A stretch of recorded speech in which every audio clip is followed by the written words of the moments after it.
In this edition of On Point, I have an exclusive for you with Syeda Rizwana Hasan, advisor to the Chief Executive of Bangladesh, Muhammad Yunus. Thank you so much, madam, for making time for News9 Live. And let me begin this interview by asking you, what is the biggest challenge for the interim government? The biggest challenge for the interim government is to bring in stability in all sector, because we were under the ruling of one particular party for about 16 years, and there were flawed elections through which they came to power. To continue in power, they have controlled all the institutions in a way that the institutional chain of command has been seriously disrupted. So our effort will be to make the institutions public oriented, bring them outside the influence of any given party, and the call is to reform the system so that the institutions work as Bangladeshi institutions and not as institutions belonging to any political party. So this is the major challenge for us, bringing in good governance, stability, and creating responsive, people-oriented institutions.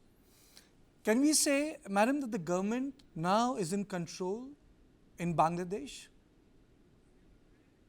I didn't hear you. Can you repeat that? Can we say that the government is in control of the situation in Bangladesh? The government is there. We spent almost 2.5 days without having a declared cabinet taking over the responsibility. I'm not saying taking over power. I'm saying taking over the responsibility. The government is gradually establishing its control in most of the sectors that needed urgent intervention.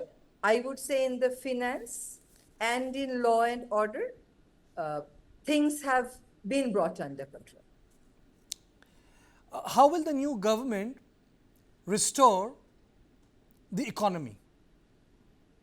That is a major challenge. We have this, today was our second day in office. So the finance minister, the finance advisor had to reshuffle the entire Bangladesh bank because all the top positions, they resigned. So we had to find people in within 24 hours to fill in the vacancies. We had to ensure that the supplies of essentials are not disrupted in any way. Now we will have to work on bringing in discipline in the banking sector, because if you have been noticing the turn of events in Bangladesh, some of the banks have actually reached the point of bankruptcy. There was global recession that is also a factor, but the malgovernance of the banks, the corruption, the money laundering, these were all there and were being reported. So this will be a huge task.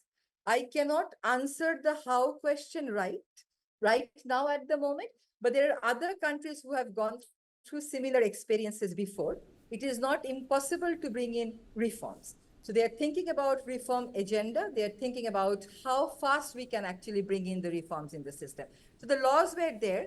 The institutions were there. The institutions were all brought under partisan control. That we are getting rid of. But the laws were not being implemented or were rather being flouted. So we have to bring in our control over that. You spoke about reforms. What's on the top of the agenda when you speak of reform? What are the first two most important reforms required? First two, only two. I think it's three? The economic sector, law and order, and justice system. Justice system. When we talk about law and order, the Bangladesh faced a peculiar situation of police personnel abandoning police posts. Has that improved? The police yesterday has withdrawn their work abstention, and today they have joined duties. But in the revolution period, some of the police stations have been set to fire, their arms taken. Most importantly, there was a distance between the students and the police. So that's through a series of discussion in the last 2 days has been minimized. because the police force that is out there on the road and doing the work are not the ones who are doing it according to their own will. They are being told to do it, they are instructed to do it. So we are trying to find out only the ones who are guilty of giving the command, not the general police force. I think this message has been conveyed clearly to the police, and they have come back to duty, but we still don't have all the infrastructure ready that we had before for them to function in a normal way. What is the government of Dr. Yunus doing to protect the minorities? Hindus, Hindu temples, they were attacked, and they had nothing to do with the larger core agendas of the students. The students who protested, they also had students from the Hindu community. So this is not a Muslim student-led movement. It was a movement that had students from Hindu community, Christian community, indigenous people. What has happened is, after any change in power in Bangladesh, you see some disturbances, because all our governments have run the country in a very partisan manner where opposition were always silenced. So all the attacks that you see on the religious temples and on the Hindus, these are not necessarily all because of religion. There are political tensions, there are social tensions, and part of it is religious tension. We have to take it in a very sensitive way, because the support base for the Muslims in this society is there, but the Hindus being minority, the support system is not that wide. And we were dealing with this attack at a time when we did not have the police on the field. So bringing the situation under control was becoming extra difficult. So we have listed the incidents, and we are going to the chief advisor is going to have a discussion with the leaders of the Hindu community and their Hindu and other minority communities, and also with their representative bodies. We are against any form of violence. We are not in a denial mood at all, but all that is happening is not communal. It's happening, but all that is happening is not communal. If it is not communal, madam, then why Ahmadiyyas and Hindus got targeted? It's not only the Ahmadiyyas and Hindus who got targeted. You go to the districts where these attacks took place, Muslims were also attacked. So any community that was supporting the government, that was considered the voter bank of the government, that took advantage for the government, got attacked. Of course, there are vested interest groups who target the properties of these minority communities. That has also happened. But in a large number of cases, it was more political and social tension. If you can name of one district where only the Hindus were attacked and the Muslims were not attacked, then you have a point there. But that is not the case. In all the 32 districts where the Hindus were attacked, where the Ahmadiyyas were attacked, or the indigenous community was attacked, Muslims were also attacked. Madam, there's a wider global sentiment that, yes, the struggle was popular, students were spontaneously organized, but there is a chance that radical elements may take over the dissent. How do you look at it? I don't feel very nervous about it, because I know my country. This has been said about Bangladesh for how many years? I mean, in the whole of your journalist career, I'm sure you have heard the same thing coming up time and again. I haven't really seen any election, any proper election, in which the religious fundamentalists got more than 3 to 5% vote. So there is no reason as to why it would change overnight. And I must tell you one thing, that how organized the religious forces become does not depend only on what happens here in Bangladesh. If you see Babri Mosque being broken in India, if you see Muslims not being protected in India, that also has an impact here. Fortunately, that has not been the case here in Bangladesh. So to answer your question, I don't see, when the mainstream politics fails, you having this Indian background would probably know, then the religious forces get organized, but they have to get the general people's support. That is surely missing here in Bangladesh. They have their own vote bank, but that is not actually expanding or increasing. I'm not here to defend the Indian experience of communalism, but there is a difference. India is a secular country, and it is a different debate altogether how events in different parts of the country impact other countries. But what assurance, before I go to other questions of environment, what assurance does your government give to Hindus and minorities that this is going to come to an end? What the message that has been gone there to the Hindus is, first, in all other political government, no, this is not happening. We are not saying that. That's number one. We have taken note of things that are happening. We have recorded all the incidents. We have now instructed all the police to take extra care. We have instructed the army also to take extra care. And we have told them that if anyone who is identified involved there will be punished, and will be punished in a manner that these incidences do not take place ever in Bangladesh. I mean, this is a common thing that happens after every election. You see supporters of one party attacking supporters of the other party. That must end. Okay. And we are going to sit, the chief advisor was supposed to sit with the leaders today, but for some reason it got delayed. It's happening tomorrow. Madam, coming back to the issue of economy, because Bangladesh is a major exporter of garments. Do you think that the global brands which are rethinking supply chains of rediversification will stick to Bangladesh after this? I think they will, because for them to do business in Bangladesh also has its own economics. The cheap labor that they get in Bangladesh, that's not very easy to get in any part of the world. So I think they'll stick to Bangladesh because the Bangladesh garment industry is pretty organized and they have good communication, coordination with their buyers, and there is a confidence base. This is something that the garment owners haven't done. It is a national political thing. So if we can bring situation under control, say within next 2 days, I don't think it will be much of a problem. Madam, when will students go back to universities? Because that's where they belong, universities, not manning police stations, not manning traffic lights. I think the deal is done. The government has changed. A new interim government is in place, but students haven't gone back to their daily routine.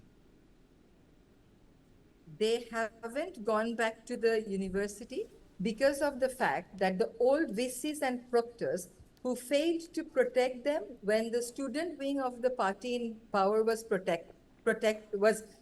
attacking them, that reality remained there till yesterday. They have now resigned. One thing I have to tell here, that this is a advisory panel, which is like a cabinet, where we have got 2 members from the agitating, the protesting students. So they are very clear that the university study environment has to be conducive. There will be no party politics.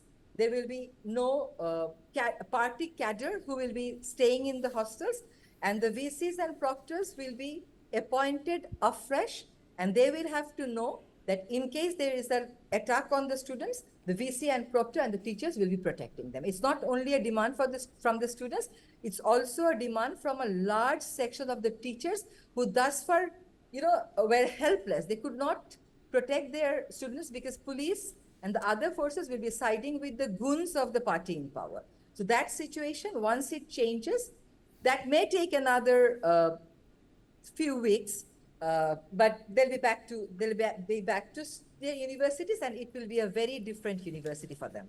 How well is your preparation going for holding elections in terms of logistics, organizing everything? Nobody in Bangladesh is talking about election at the moment. Really? We want a credible and fair election. Yes, people are talking about reform. If you see the online polls that are taking place, if you read the newspapers, we look forward to an election, but we have to march towards the election to develop the system in a way so that the election commission is reformed, its laws are enabling enough to avoid political pressure. So people of Bangladesh really want to cast their vote, because after 2009, most people haven't casted their vote. The students who were on the street, they were like 20, 25, 23, 28. They could never cast their vote. So that aspiration, that intention is there. But at the moment, this is not the priority. The priority at the moment is reform and work for democracy. Once all the systems are in place, we'll definitely hold election as early as possible. Two quick questions. I know I'm asking this at a point when the law and order is not in place in Bangladesh, but Bangladesh is one of the most vulnerable country in South Asia when it comes to climate change, madam. Yeah, One of the most vulnerable country. I don't it know whether is. it's in the scope of the interim government or not, whether the It new is. government after the elections will do it. Your The, thoughts? in, the interim government will be running right like a regular government, but we'll be dealing with these extra challenges of governance. Climate change is a major issue, and not that we can contain it because it's a global phenomenon. It's acts of some other countries that's impacting us, but we can redesign our development, give a different narrative for our development so that we don't aggravate the situation. We have to really think of massive adaptation. We are already getting salinity. The weather is changing. We had the worst, the most hot month of April in the last 50 years. So we are confronted with all these challenges. We have limited resources to deal with this, but we are also relying on local-led innovation. At the same time, we are asking the international community to support us in adaptation, and asking the international community to change their path of carbon intensive development. And last question to you, madam. The protest had acquired an anti-India tinge. How is your interim government and Dr. Yunus trying to reaffirm and restore what the India-Bangladesh relationships were and how they're supposed to function in future? Because both of them are neighbors. The one thing that I really liked about the student movement that eventually turned into a revolution is they never said a single thing against India. What you have seen in Maldives, you will not be able to show anything of that sort coming out from the students' movement. Going back to your question, it is not for Dr. Yunus to answer only about how he is going to restore. It is also on the Indian government to think about how it is going to restore. The Indian government will have to think about what has worked in Bangladesh and what has not worked in Bangladesh. And it is not the same relationship that will be restored. It will definitely be a very friendly, supportive, cooperative relationship. But there were mistakes that were done that both parties will have to avoid this time. And when it comes to India, remember, it's not only one government talking to the other government. It's also people of one country talking to the people of another country. And I think there the tension is much less. At the government level, they have to work on the mistakes. I think both. I think it has to be a mutual. I think it has to be mutual, and I think it has to be. It has to be done And it pretty has to be quickly. transparent also. And it has Pardon to me? be transparent also. It has to be transparent. Also, at the end of this interview on Point, I can only say good luck, and I hope peace and normalcy return to the streets of Bangladesh. Thank you so much for speaking to us on News9 Live.